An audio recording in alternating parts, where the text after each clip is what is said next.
Welcome to Gasper Cottage. It's early in the morning on the very last day of May and the garden all through is looking glorious. But what I really wanted to focus on today is the meadow. Just enjoy it with me, and as I walk out of that area through these apple trees, through the dappled shade, I'm going to come out by the pond, which is a truly magical spot, particularly at this early morning. So the light's just coming in obliquely, squinting slightly, but you know, what's not to like about the sunshine? But then I get to the pond and I will turn around and say, hopefully I won't fall in my pond. But look what is behind me. Isn't that just completely heavenly?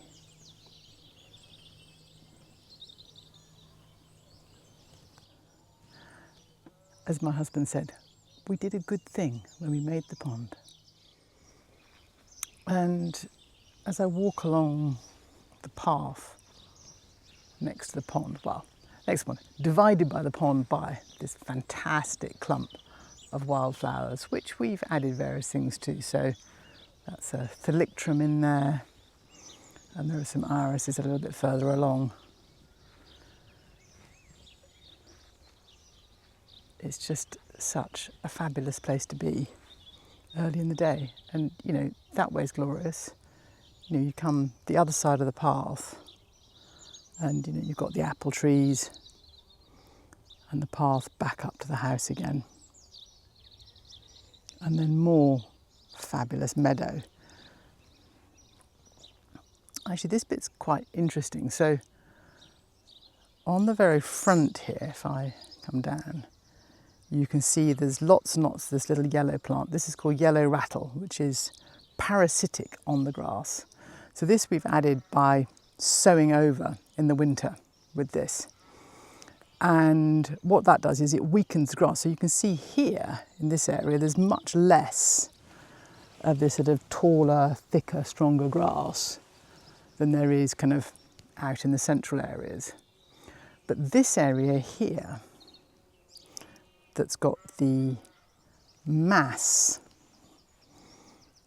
of really many more wildflowers coming through. Obviously you've got the Michaelmas daisies, but you've got just a wider variety of things. This area last year was where the yellow rattle was most dense. And so then this year that has made space for other things to come through. So here I've got a lovely patch of clover. And then there's some achillea coming through there. The clumps of the darker leaf plant, the sort of taller ones, that's Veronicastum Fascination, which we have planted. And because it gets into growth early in the year, it's actually very happy out here. It grows shorter than it does in the beds. That's great because you don't need to stake it. So as meadows go, it's progressing, and we're taking a very slow, non-invasive approach to the whole meadow management. And over on the blog, I'll put a link in the video and a full link in the description. There's a whole detailed analysis of how we're developing the meadow, the annual cycle of, you know, scything and scarifying and seed sowing.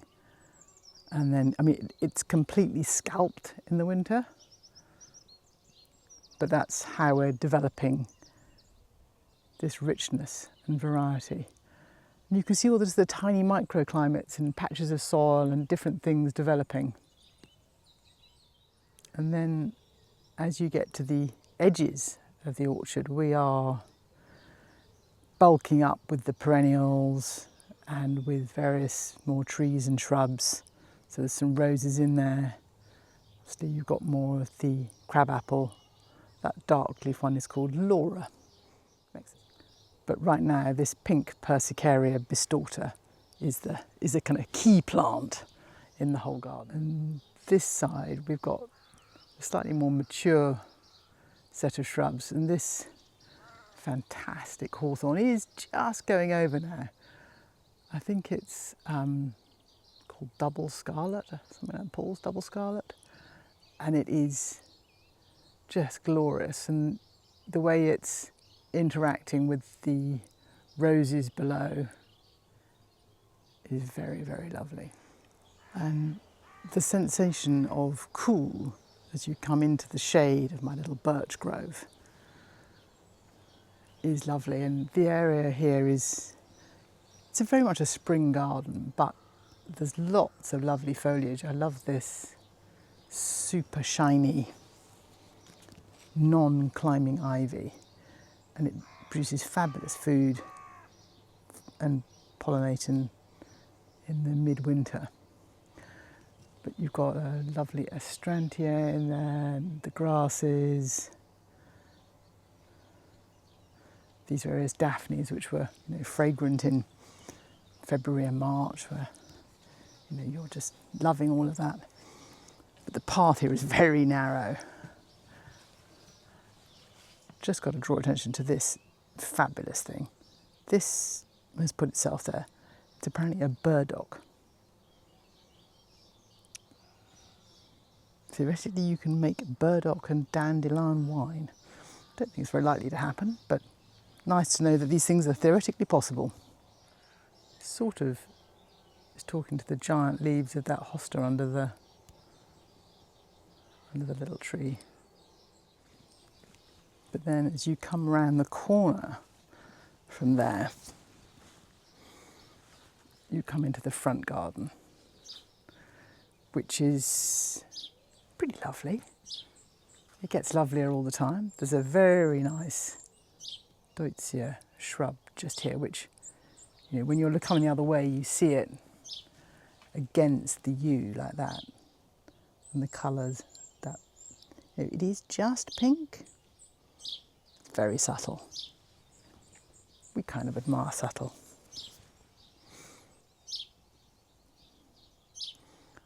But let me lead you up the garden path, as they say.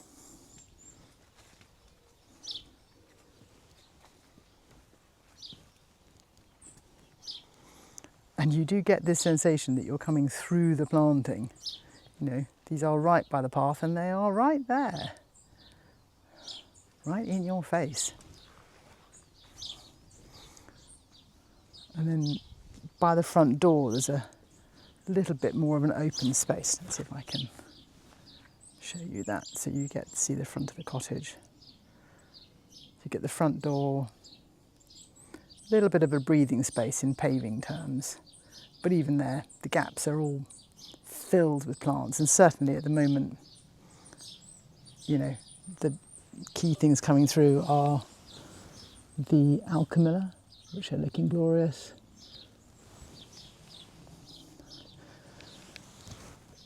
And the little daisy, the erigeron. And as you come further along the path, which you have to be quite careful because there's effectively a wall of foliage between each paving stone.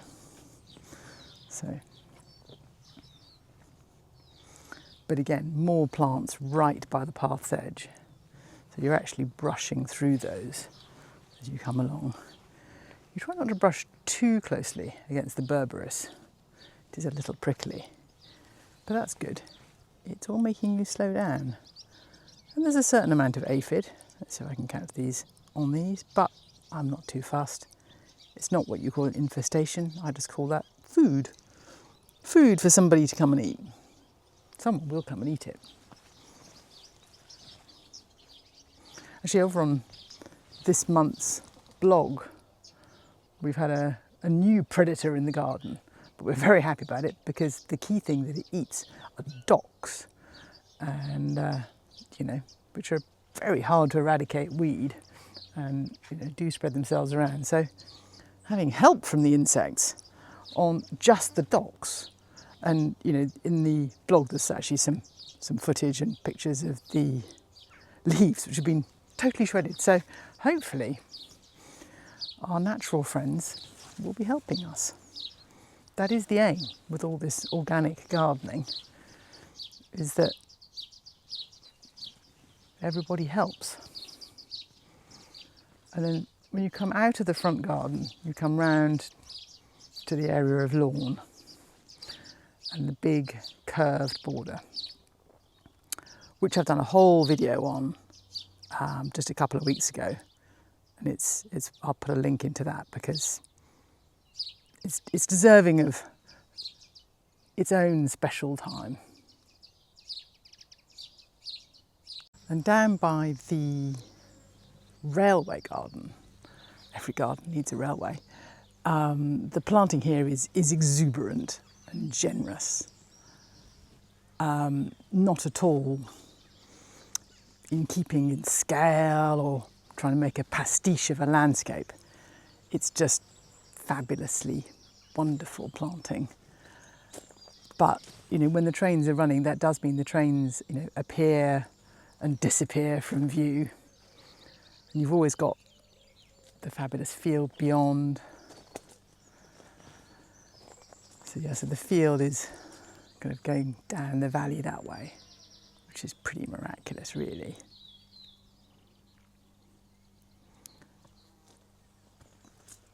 But the other side of the railway, you get planting.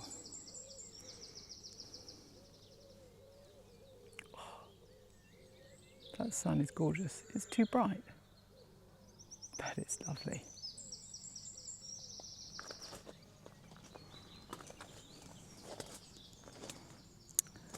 And then as I get to the end here, I might just turn the camera around.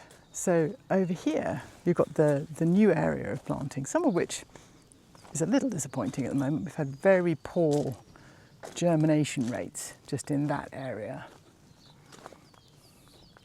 But, you know, further down into the bog garden, things are looking good. And we've been talking about the meadow. And obviously, traditionally, a meadow is, you know, a grassy area, grazed by animals. And because of the grazing, you get a particular habitat. You get lots of perennial plants. The other kind of meadow is, of course, an annual meadow. And that's what we've used in this new area. So it's a very different beast. This has all been grown from seed. It's a seed mix from a company called Pictorial Meadows, which is a guy called Professor Nigel Dunnett. And it is glorious. And I will carry on videoing this through the year. But so we started with all these kind of pink but you know, some of the same plants I use in other places. So this Phacelia is coming through. And we're now getting the orange of these poppies starting to appear, which in basic terms clashes terribly. But I'm having to subside my judgmental, the colours don't go, and just rejoice in the sequence of flowers and the way they are, you know, lining this area.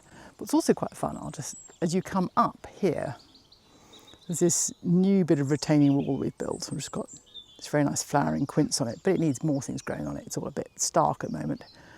But as you walk up, you start to see the studio and the studio garden, but from ground level, which is quite a different perspective on planting. And I'm finding it quite exciting. One of the things I was thinking about is I need to get some plants that trail off the edge of this wall and soften the line a bit. It's a bit stark right now, but you know, it's only been here 3 months, something like that. It's all brand new. This meadow is going to be amazing. Meadow. It's a strip. It's a little strip of land, but we have planted it and sown it with this meadow mix. And let me just get right down into it. It's just heavenly. And then as you come back to the studio itself, there's a little tea drinking spot. And then the mature planting, which has got all of the complexity and layering that I just love. So, you know, you've got so much going on through here. I'll try to put some of the plants in as subtitles and things, but yeah, that's the silver cardoons next to the purple alder. Elder. Get it right. And then, you know, the grasses are not yet a really dramatic feature in here, but they will be. And there are a few irises in this area as well. So just check these out.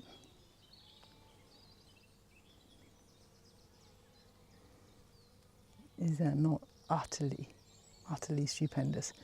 It does, however, rejoice in the silliest plant name. It's called Iris Black Tie Affair. And we put a little collection of pots just here outside the greenhouse, which is very nice. It's just a little pleasant corner.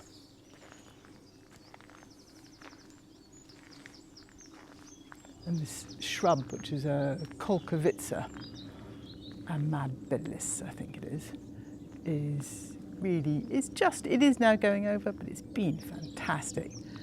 And it's now been in 8 years, I think. And, you know, this is probably about its mature size, I guess. Maybe it'll get bigger. Who knows? It's a fine looking thing though. But yeah, the black-leafed elder, I think, will get much bigger. We might end up having to prune it to manage its size.